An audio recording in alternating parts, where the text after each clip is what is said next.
Stop, les mains en l'air! Le suspect s'est rendu volontairement à la police, il semble qu'il ait vécu quelque chose d'absolument terrifiant. Nolan s'est approché prudemment pour voir. Un corps a été découvert sur les lieux, la nuque de la victime a été brisée par une technique professionnelle. Harper a trouvé un tatouage de boucher de refuge sur le corps. Étonnamment, cet homme portait des vêtements de marque. Mais il s'est avéré que c'était un sans-abri. Voyons son portefeuille. Souvent, les sans-abri planquent leurs objets de valeur dans leurs chaussures. Bien vu, mon lieutenant. En effet, Harper a trouvé une carte d'hôtel du centre-ville dans les chaussures du défunt. Pendant ce temps, Nolan a découvert que quelqu'un avait trafiqué la surveillance. S'il vous plaît. Oui, qu'est-ce qu'il y a? Vous savez à qui appartient la caméra que vous réparez?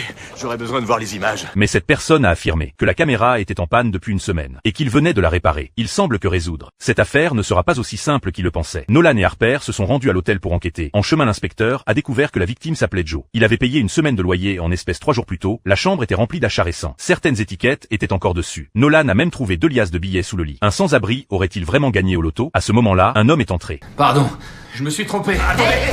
Il s'est immédiatement enfui, mais sa jambe semblait avoir un problème. Il a vite été attrapé dans la salle d'interrogatoire. Il a dit qu'il était vétéran comme Joe et que l'argent avait été volé par Joe dans un bâtiment lourdement gardé rempli de millions de dollars. Joe n'avait pris que 10 000 $ avant d'être tué. Harper a ensuite confirmé que ce que Joe avait volé était de la fausse monnaie capable de tromper presque toutes les machines à billets. La police a réalisé que l'affaire était majeure. Les machines que Joe a vues, ça pourrait être des imprimantes? Oui. Ils se sont précipités sur les lieux du crime, mais ont trouvé l'endroit abandonné. Nolan a découvert sur place un reçu d'une société de sécurité. Correspondant à la même entreprise que celle du réparateur de surveillance, il a conclu que ce n'était pas une coïncidence. Nolan a immédiatement vérifié son enregistrement d'intervention. Voilà, c'est lui. Il devait démonter la caméra pour pas qu'on ait d'image. Il faut lancer une reconnaissance faciale. Lieutenant Harper, passez sur le canal 9.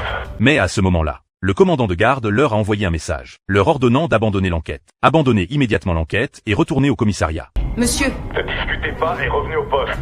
Tout de suite. Qu'est-ce que ça veut dire?